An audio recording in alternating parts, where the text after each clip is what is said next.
Boa noite, meus irmãos, ou bom dia ou boa tarde, a depender do horário que você estiver assistindo esse vídeo. Que a paz do Senhor esteja com você, que ela possa te confortar nesses dias difíceis.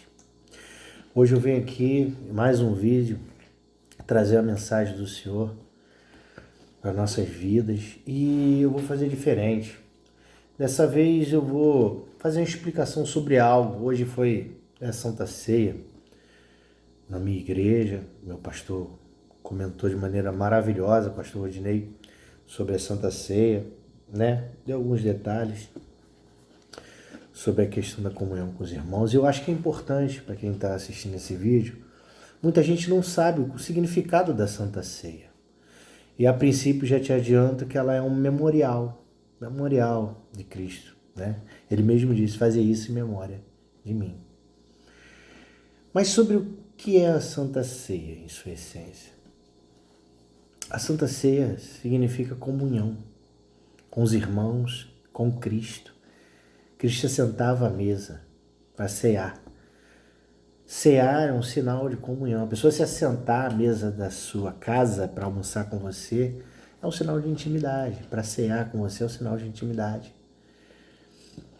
E é isso que o nosso Senhor sempre almejou ter conosco. E que nós tivéssemos uns com os outros. Então eu vou abrir a Bíblia aqui, peço que você acompanhe, no livro de Coríntios, 1 Coríntios, tá? Capítulo 11, a partir do verso 17, fazer alguns comentários sobre a Santa Ceia, para muita gente que tem dúvidas. Tá bom, meu irmão? Então vamos iniciar a partir do verso 17. 1 Coríntios 11, verso 17. Amém, irmãos? A ceia deve expressar o amor cristão, assim está no título. Apesar de tudo, não vos elogiarei quanto à instrução que passo a vos dar agora, porquanto as vossas reuniões produzem mal e não bem. Em primeiro lugar, porque ouço dizer que há divisões entre vós quando vos reunis como igreja, e até certo ponto acredito que isso esteja acontecendo. Todavia se faz necessário que haja divergências entre vós, para que os aprovados se tornem conhecidos em vosso meio.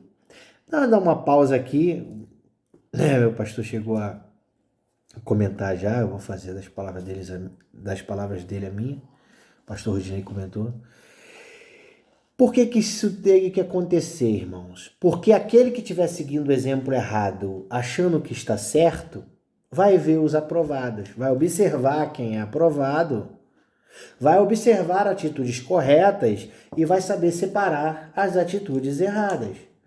Porque uma coisa que nós aprendemos com a vida é não aprendemos com os acertos, nós aprendemos com os nossos erros. Então, quando a gente separa os lados, o erro do acerto, a gente tende a querer seguir o lado do acerto. Óbvio que a gente sabe que há pessoas que continuam insistindo no erro, mas é outra história. Tá bom, meus irmãos? Verso 20. Pois quando vos reunis como igreja, não é para comer a ceia do Senhor. Porque quando comeis, cada um toma antes a sua própria ceia sem esperar pelos outros. E dessa maneira, enquanto um fica com fome, o outro se embriaga.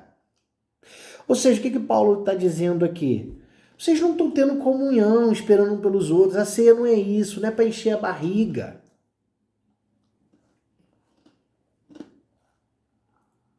Entende? Enquanto um come demais, outros se embriagam, porque na época, eu acho que eu já falei sobre isso em outro vídeo, tá? Eu tenho minha opinião sobre isso. Na época, era assim, feita com vinho. Esse estudo do vinho oinos e o vinho bom, do vinho ruim, irmão, esse estudo já caiu por terra.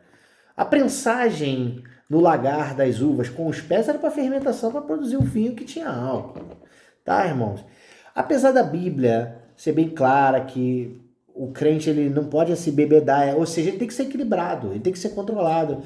Eu sempre vou pregar, assim como meu pastor disse, eu sempre vou pregar para que você não beba, porque o alcoolismo vem através de um copo. Ele vem através de um copo. Ninguém começa, tipo Shazam, um mega alcoólatra da noite pro dia, bebendo uma caixa de cerveja, ou não. Começa através de um copo. E quantos ex-alcoólatras, pessoas que tiveram práticas do mundo que deixaram de beber, se tomar um copo de vinho na Santa Ceia, como é que vai fazer? Vai voltar. Vai voltar ao alcoolismo. Vai voltar à embriaguez. Eu tive problema, perdi um tio com câncer no fígado por conta de bebida. Eu tive problemas na família com isso. Então, eu aconselho, sempre vou pregar para que você não beba. Na nossa cultura evangélica, os crentes não bebem, você escandaliza se um outro irmão te vê bebendo, vai escandalizar. Então isso meio que incorre em um outro problema, onde Paulo vai dizer, se comer carne e escandalizar teu irmão, não come carne na frente dele e tudo mais. Entendeu, irmão? Então, e muitas outras coisas, tá? Não é só isso não. Tá? Então eu prego para que você não beba. É claro, eu não posso chegar aqui e dizer para você que chegou, por exemplo, alguém chega, pastor, fiz um jantar com a minha esposa, tomei uma taça de vinho, pequei, eu vou para o inferno. Eu não posso dizer isso, felizmente eu não consigo, ou talvez pela minha limitação no meu conhecimento da palavra, eu não consigo dizer isso como pecado. Tá? Salomão mesmo vai dizer, dê vinho ao que está de coração contrito e bebida forte ao moribundo. Entendeu? Você vai ver lá que, de mais ou menos, o Levítico, o Deuteronômio, que é aquele que pegasse o restante do dízimo, podia comprar bebida forte e consumir e tudo mais, e vinho. Ou seja, a Bíblia ela não proibia completamente isso, tá? Não é bom entrar nessa seara, porque aí se começa a permitir dizer que pode, vai ter que ser equilibrado, daqui a pouco tem um monte de jovem ou até mesmo ex-alcoólatra se voltando para o alcoolismo, irmão. Então, aí você entra num pecado. Então, irmão, você não está perdendo nada. O suco de uva tem propriedades até melhores, tá? E é tão eficaz quanto se for por questões de saúde, quanto o vinho. O vinho ainda pode te causar problemas. Bom, verso 22. Será que não tendes casa onde podeis comer e beber? Olha o que Paulo está dizendo. É exatamente o que eu estava falando antes. Não é para comer para encher barriga. Continuando. Ou de fato desprezais a igreja de Deus, humilhando os que nada possuem? O que vos direis? Acaso vos elogiarei? O que vos direi? Acaso eu vos elogiarei por isso? Certamente que não vos elogio por essas atitudes. Pois eu recebi do Senhor que também vos entreguei. Que o Senhor Jesus, na noite que foi traído, tomou o pão e logo, após haver dado graças, o partiu e disse: Este é o meu corpo que é dado por vós. Fazei isto em memória de mim. Do mesmo modo, depois de comer, ele tomou o cálice e declarou: Este é o cálice da nova aliança, é o meu sangue. Fazei isto todas as vezes que bebedes em memória de mim. Portanto, todas as vezes que comerdes este pão e beberdes esse cálice, proclamai a morte do Senhor até que ele venha. Por esse motivo, agora ele vai explicar a passagem anterior. Toda a ideia anterior. Por esse motivo, quem comer ou beber do pão, ou quem comer do pão ou beber do cálice do Senhor indignamente será culpado de pecar contra o corpo e o sangue do Senhor. E o que é beber indignamente? Não entender ou não fazer isso com comunhão com o corpo de Cristo. Não entender que isso é um memorial, não entender que você tem que ter comunhão com os irmãos. Isso é uma expressão de comunhão com o corpo de Cristo e com os irmãos, porque os irmãos fazem parte da igreja. Juntos são a igreja do qual Cristo é o cabeça, ou seja, fazemos parte do corpo de Cristo. A Bíblia toda sempre expressou isso. Deus que sempre quis habitar no nosso meio, habitou no meio de arca, habitou como um homem, se assentou à mesa conosco e hoje habita em espírito, como ele diria, e ele disse que vai voltar e vai voltar para nos buscar. Amém, irmãos? Então não é simplesmente você chegar o ano inteiro, você pecou, chegou palavrão e chega lá na Santa Ceia, aí você se batizou, pô, agora eu posso tomar Santa Ceia. Vou pedir perdão, irmão. Será que aos olhos de Deus você realmente está arrependido? Isso é uma questão de avaliar-se a si mesmo, né?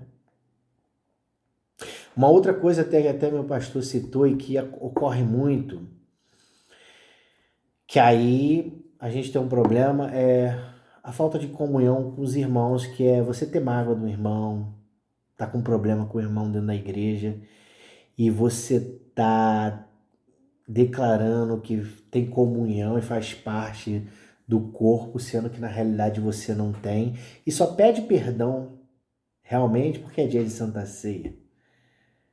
Não estou dizendo que você não deva pedir perdão, mas será que você realmente se arrependeu?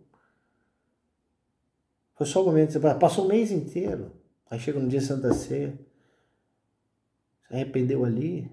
E tem gente que toma Santa Ceia e não se arrependeu. Mas não, a Santa Ceia não fala de qualquer pecado. Ah, se você tomar ceia em pecado. Não é. Ah, o camarada xingou um palavrão e chegou lá, tá condenado. Não, você não deve xingar palavrão, mas não é isso que está dizendo aqui. Todos nós pecamos. Se eu digo para você que você não pode tomar sem pecado, e eu tomo a ceia, eu digo para você que eu não tenho pecado, eu já pequei, porque eu digo para todo mundo que eu sou mentiroso. Eu sou mentiroso.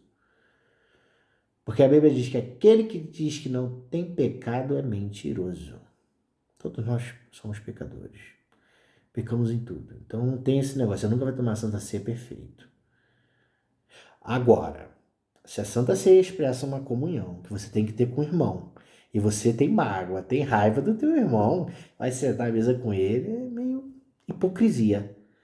Você não vai sentar de maneira digna, você vai sentar de maneira indigna com o teu irmão. Você vai cear de maneira indigna. Você está fazendo parte do corpo. É como uma parte do corpo necrosada. Como é que faz?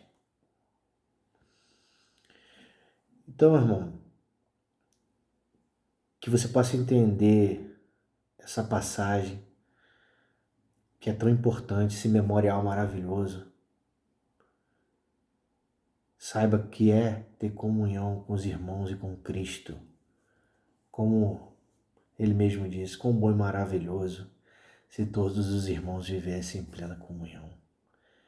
É isso que a nossa palavra quer, é isso que nosso Deus quer. É o que ele nos deixou como ensino. E não viver em dissensões. Não adianta ter comunhão só no dia da Santa Ceia, irmão. E o restante do mês viver em pé de guerra. Isso é uma mera falsidade. Então eu espero que essa passagem possa ter tocado seu coração, que você que não sabe, não entende o que é Santa Ceia, passe a entender a importância disso. Não vou entrar em méritos de doutrina, se pode, se tem que ser batizado, se não. A gente sabe que tem. Não vou entrar nesse mérito ainda, tá? Fazendo esse vídeo rapidamente para que você tenha consciência de como deve ser feito parte do corpo de Cristo. Como se deve ser feita essa Santa Ceia. Antigamente era com comida, as pessoas traziam alimentos e ceavam, compartilhavam, esperando uma pelas outras, se sentavam à mesa. Hoje fazemos de maneira simbólica, não estou dizendo que isso é errado, tá? Não tem problema, mas o memorial e o sentido, a importância dela continua a mesma. Guarda isso no teu, guarda essa passagem no teu coração, essa mensagem. Ela vem direto do trono para você e para mim. Não banaliza a Santa Ceia, não, meu irmão. Não banaliza o teu caminhar, a tua vida com Deus, não. Permanece firme. Eu passei por uma fase um pouco difícil, fiquei um pouco isolado por conta de questões de saúde. E quando você fica distante disso, dessa comunhão com os irmãos, adorando a Deus, cara, isso é muito ruim. É muito bom você chegar na igreja, poder glorificar, poder adorar a Deus. É maravilhoso. Você não sabe o quanto faz falta. Que Deus abençoe você, querido. Essa noite que me assiste, ou seja de dia, ou seja de tarde, que você possa perpetuar essa mensagem para outras pessoas, que ela possa alcançar outras vidas. Que Deus possa estar com você na sua casa, te confortando de qualquer aflição, te curando de qualquer doença. É o que eu desejo para você em nome de Jesus. Obrigado você que está assistindo o vídeo, meu irmão. E amém. Glórias a Deus.